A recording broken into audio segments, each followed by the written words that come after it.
Hello and welcome back to Minemage. I'm Kai Ball. Today we're going to be looking at a little more in Witchery than Betania for this episode. We're going to be looking into making a filtered fume funnel, and we're going to summon a familiar using some of our circle magic. A lot of this is actually going to be circle magic, because we're going to be doing the rite of transposition. We're going to have to make ourselves some otherware chalk in order to do that. And of course we'll be doing some the rite of binding in order to do the rite of transposition. And the Rite of Sky's Wrath. We're going to see just what Witchery is capable of when it comes to specialty kinds of circle magic. Now, as far as Botania goes, Botania was a bit of a pre-recording. I had to cut early from the last recording, so I basically, in this episode, will be making a few new flowers, as well as, I believe, one or two new magical apparati. We will get over to Betania in just a moment. We're going to start off with Witchery. Let's jump right into it. This is going to be a fun one. Okay, so we're going to start off basically by making one thing and then making it better. We're going to kind of skip a level because you're supposed to kind of make the fume funnel and then make the filtered fume funnel later, as it requires circle magic, and it's one of those tier-based systems, but sometimes you just kind of want to make both at once. You know, you want to get something out of the way. So in order to make a filtered fume funnel, we'll be using the attuned stone that we charged from the last episode, some glass and some iron. But we need to make the fume funnel first. Now, what these do, these fume funnels, is they allow you to get more of like a hint of rebirth or a breath of the goddess, an exhale of the horned one. You get more frequently for burning saplings. For instance, instead of it being a 1-to-4 ratio for getting it, you will now get it 1-to-1. You won't get 2-to-1. But you will get it every time, so you won't be wasting any saplings. You won't be wasting any time cutting down those trees. So as you see, this recipe has been up here for a second. I just need a lava bucket, some buckets, 2 blocks of iron, iron bars, and some glowstone. Now, I did mention that this mod was rather resource intensive, mainly diamond and iron, and that's completely the case here. I mean, it really is pretty iron intensive. I mean, 2 blocks of iron for a filter, that's nuts. But hey, we do what we do to be the best witch warlock of all time. So there's one fume funnel. I'm gonna go ahead and pop this recipe in again. Make ourselves another fume funnel real quick, like bam. There we go. 2 fume funnels. And I'll even show you how to throw these on. Now, what's the other thing that we need? A bunch of glass and some iron. Okay, we're gonna pop out some iron real quick, so we're gonna need a little bit more. Okay, 2 attuned stones. Charged attuned stones, as you see. We're gonna need glass. 6, 7, 8, 9, 10, 11, 12, and what is the last thing? Iron, right. 1, 2, 3, 4, bam. Fume filters. So now we stick these fume filters just under the fume funnels, and we get filtered fume funnels. So now, we go back up to the top here, go to our witch's oven, and pop these on the left side and the right side. You see they got that little filter in there with the charged attuned stone. And I can right-click anywhere, and I'll still get the same interface. It'll be the same stuff. But now every time I cook down a sapling, or a food item, or wood if I want to get foul fumes, it will give me one every single time, which is absolutely beneficial. So, okay, fume funnel is out of the way. Let's go ahead and move on to some of our circle magic. First thing we're going to work on is the, let's do the waystones. That sounds like a good one. Alright, so let's work ourselves on the rite of transposition. Now, the first thing we're going to want to do is, very simply, we're going to make ourselves what's known as a waystone. And in order to do that, we need a flint and a bone to make bone needles, and then you use those bone needles on flint in order to make waystones. Very simple. Pretty easy to do. Alright, so we'll check our our right circle magic book. Oh my goodness, I can't talk today. And we don't have any ender dew. That's okay. We'll go ahead and make some. Right. So we're simply going to make ourselves some ender dew. Very easy to make. In fact, it only requires one ingredient. Ender pearls. There we go. Cook it stuff down. We're going to get ourselves about 3 ender dew and one other thing. I'm not quite sure what it was. But we need a waystone, ender dew, and glowstone dust. And we've got all that ender dew. Look at that. We got 5 ender dew out of 1 pearl. That's pretty impressive. Alright, so we're going to go down here real quick. As you see, this requires the smallest circle. Not hard to do this one at all. And what this rite does is that it takes this waystone and binds it to this location. 1 ender dew and 1 glowstone. Right click. I love circle magic.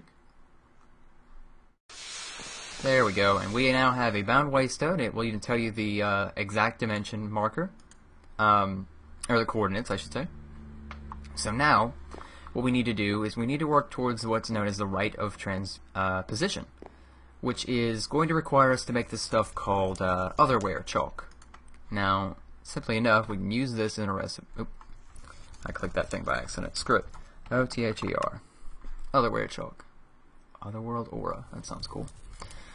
And simply enough, this is made with netherwort, Tear of the Goddess, Ender Pearl, and Ritual Chalk. Now, I'm going to have to make some more Tear of the Goddess because I used all of it to make some more, 4 Ritual Chalks, because, believe it or not, you kind of go through these pretty quickly.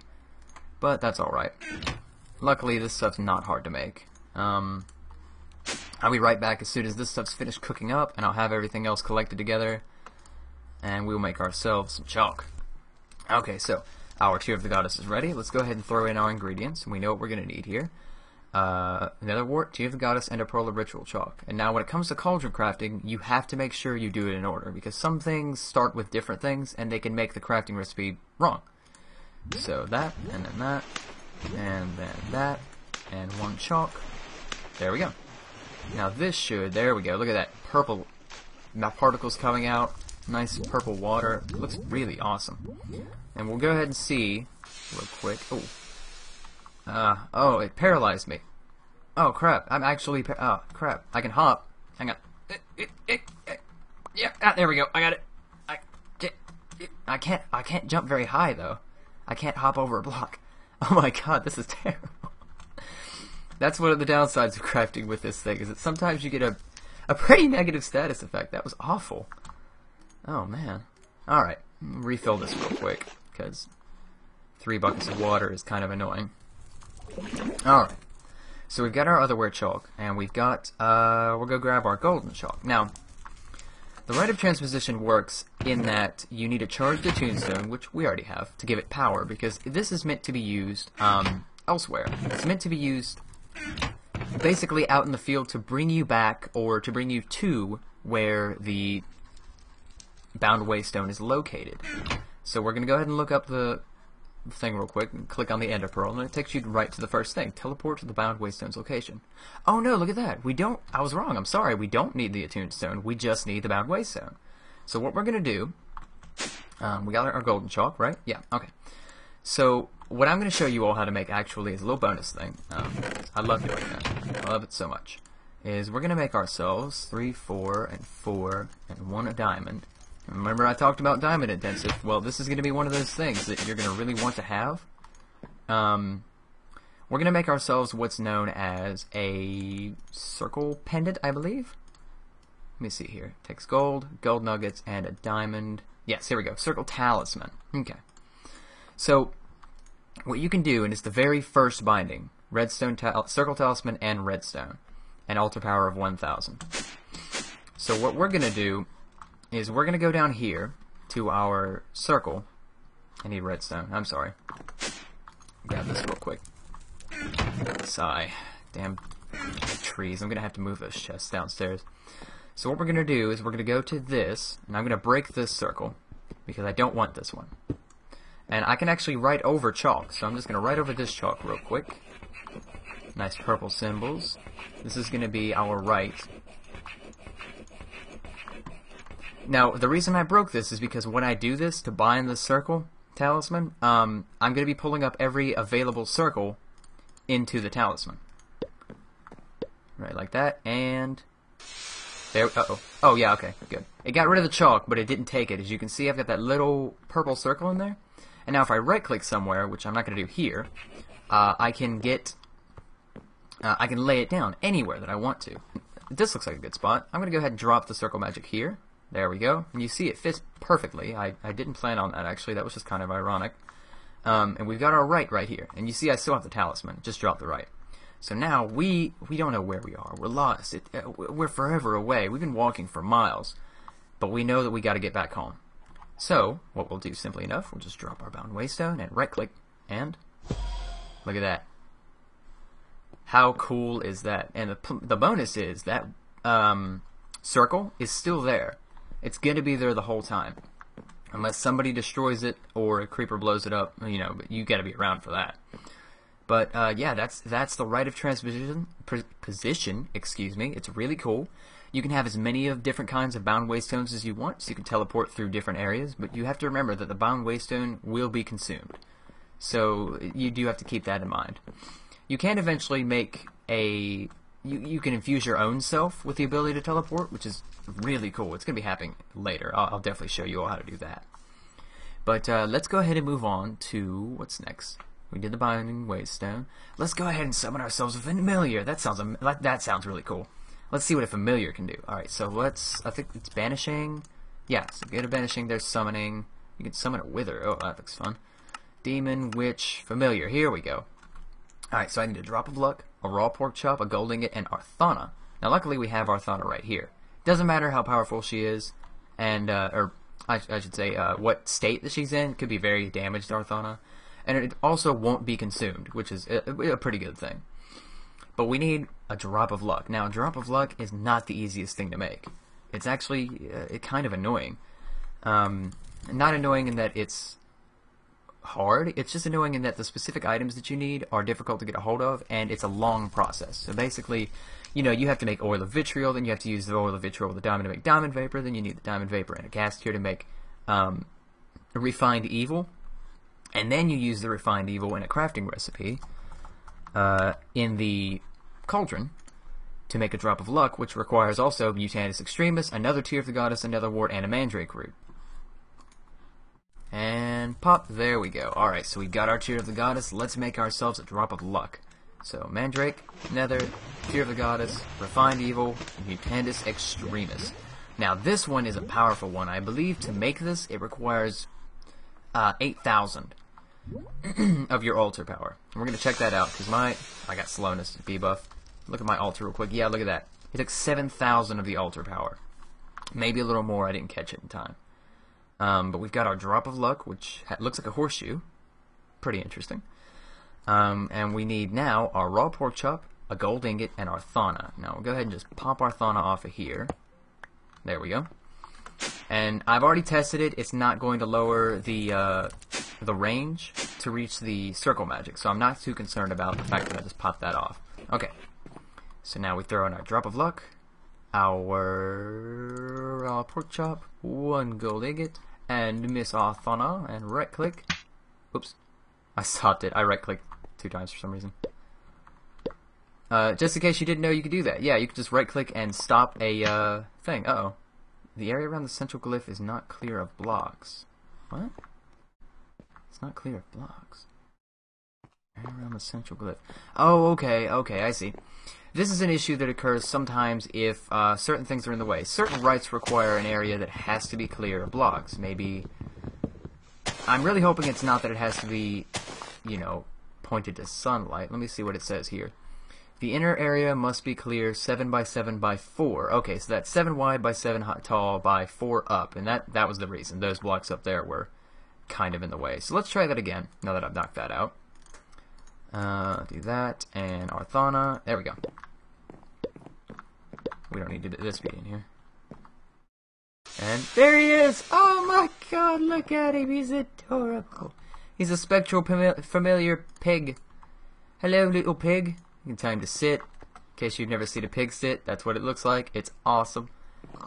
Oh, he's a cool little guy. Now, you may be wondering yourself, well, what's a familiar useful for? They've got a lot of health. Can they attack? Not really, actually. He likes to look out on the horizon and just think. He's a very philosophical pig. But actually, what you use a spectral familiar for is, at least as far as I'm aware, I've read up a lot into the Witchery mod, but usually whenever, I'm going to be honest, whenever I spawn a spectral familiar, I kill him immediately. The reason being, I need him to get spectral dust in order to make a necromantic stone, in order to make robes, which we'll be doing a little bit later. But what a spectral familiar's main goal actually is, and he should follow me all the way down here, hopefully. Yep, there he is. He's a cutie. What his main thing is that if I give him, say, a diamond... let's get him out of the flower fields here. Come on, piggy. Come on, little pig. He actually seems smaller than a pig. If I give him a diamond, so as you see, he's turned a nice little purple color, and that's because whenever you give him any kind of an item, you give him iron, gold, emerald, diamonds, basically what he'll do is he'll search around and sniff out where a diamond or that kind of ore might be. So he's kind of a cool guy to bring with you when you go down into the mines, you know. You want to go down digging and say, hey, I want you to find this for me. He'll go and sniff it out, and then when he finds it, he'll sit, and he'll make a noise. Now, I just made him sit, of course. I wonder if I can maybe give him some coal. I mean, I know it's right here, but, you know, maybe I can make him sniff out some coal. There we go. Alright, buddy. It's all you. Oh, there he is! Look, look, look! See? It said oink, 216, 63, 254. So, at the 63rd level of exactly where he's sitting, and look, see, he's turned into his dull purpley color. That means there should be some coal just down here. Okay, I guess it's not directly where he's sitting. I guess it's just kind of within the range of where he's sitting. Which is, it's still good. I mean, having a range of a location is still not bad. It wouldn't be good for him to be exact anyways. That'd be kind of annoying. Yeah, somewhere below where the familiar is sitting. Alright, so, what was the last thing that we needed to do? We summoned a familiar, we made some otherware chalk and did the rite of transposition. Ah, yes, of course. We're going to show off just what circle magic can do as far as power goes, nature. We're going to do the rite of Sky's Wrath. Now, wood sword, wood ash, or what is the one that needs? Here we go. Wood sword, iron sword, wood ash, and a charged tombstone. That's why we've been carrying this charged tombstone for so long. Now I have chalk on me, so I'm not going to make another chalk circle. It doesn't seem all that necessary, because I'm just going to show this off right over here. We need to go and make ourselves a new iron sword, however. Alright, so here we go, the rite of Sky's Wrath. We're going to see just what the sky is capable of. So one iron sword, one wood ash, and a tombstone. And the reason that it's charged is it allows you to do power moves outside of the access of the altar. Lets you do things outside of the way. So here we go, right click, and here comes the rite of Sky's Wrath. Whoa, holy, oh, there it goes. Huge lightning storm, look at that, it's raining. It's a thunder wave! Oh my goodness. It's striking all around me. Holy cow, look at that. That goes on for a minute, too. It's definitely going to stop monsters, especially with the fact that you can use that other rite that I was showing you before to keep monsters out. The Rite of Sanctity with a feather and redstone. You pop that on, and you're safe. And then you start the Sky's Wrath and start annihilating some of the monsters. Now, Sanctity only lasts for, it says 16 power per second, and this requires altar power. You would need to use one that doesn't require altar power. Rite of Protection. Here we go. And this one will take a tombstone, and it's an impenetrable dome that lasts for 60 seconds. You see it, and it charges the tombstone. You pop that down, then you do the Rite of Sky's Wrath, and watch your enemies just get struck by lightning, popping all around. It gets intense. It also, in case you happen to be doing Ars Magica, it's a good way to start a rainstorm so you can summon a guardian, specifically a water guardian. Alright, so now what we're going to be doing is we're going to move on to Botania and check out just what we've done from the last episode. Because as I said, it ran long and I had to cut some things off, but I was able to cut off so much that I was able to make the next part of this episode from the last episode. Pretty cool stuff. Maybe this is a teaser. Who knows? You don't know. I don't know. Let's get on out of here and get on into it.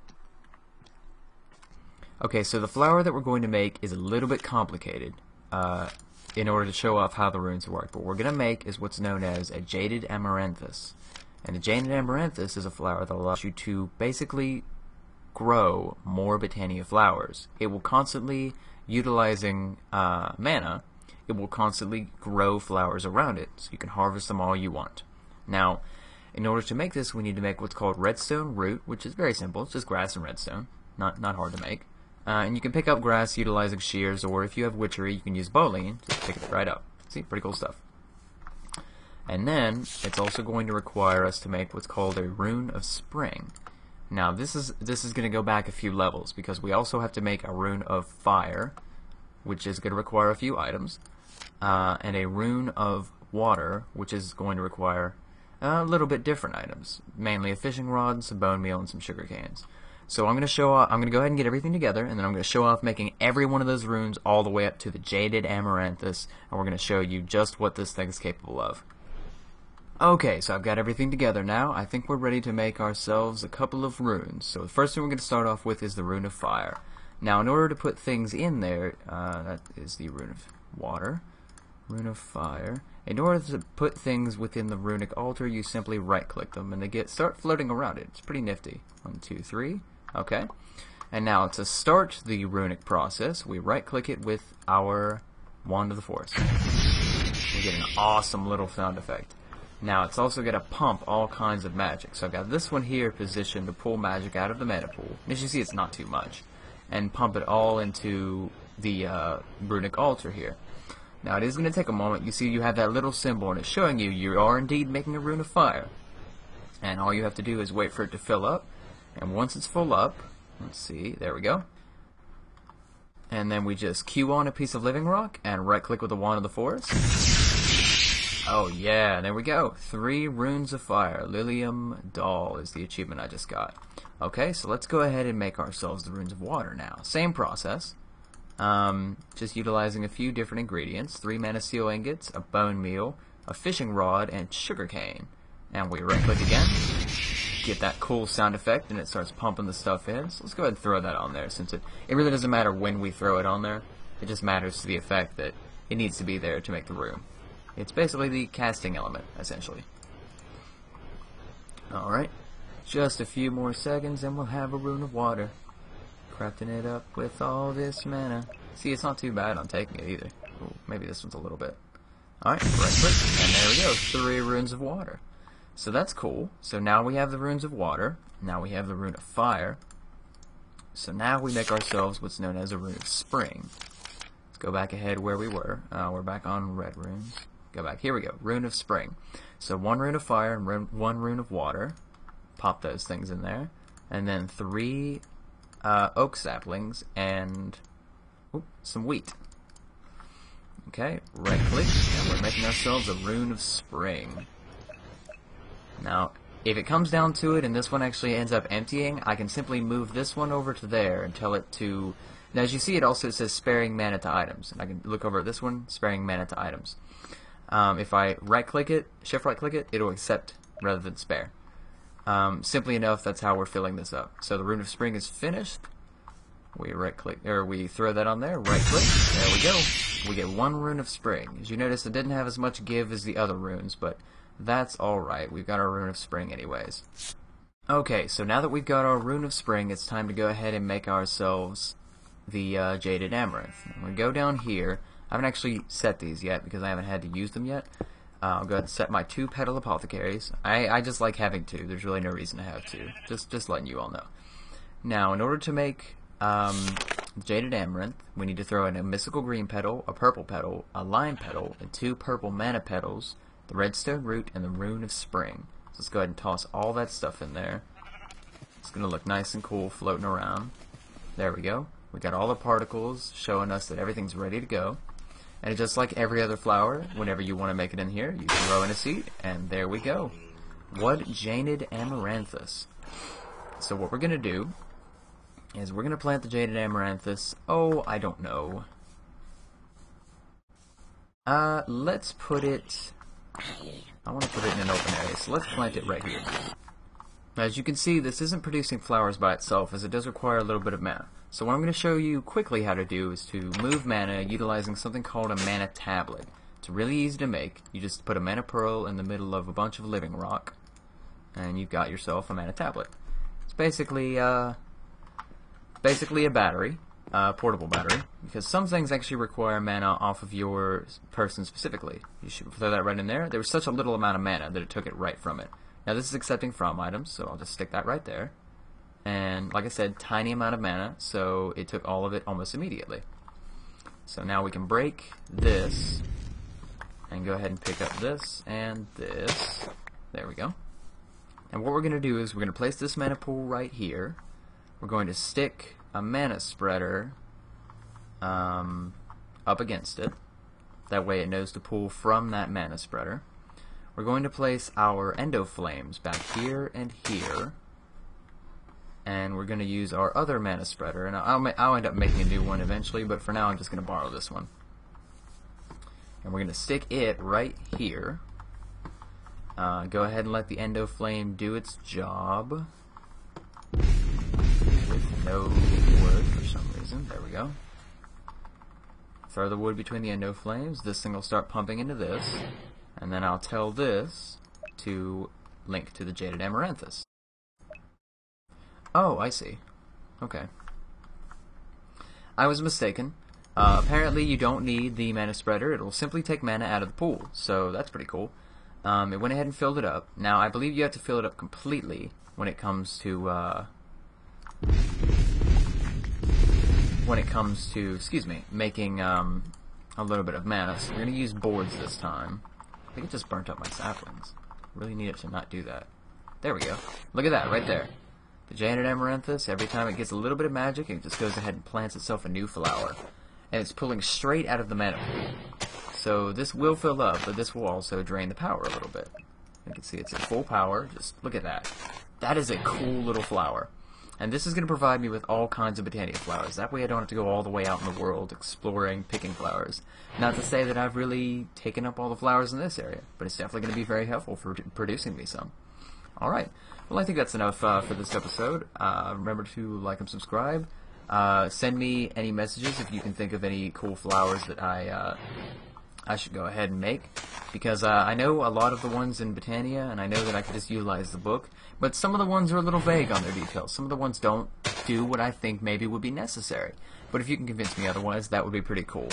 As well as Witchery, you know, send me any kind of message relating to a special Witchery object you'd like to see me make, because I'm not going to really have the time to cover everything, but I'm going to cover how to do most things, if that makes any sense. You know, I can't cover every brew, but I'm going to show you how to brew. Simple enough. Alright, well thank you all for watching. As I said, remember to like and subscribe, and you all have a good day.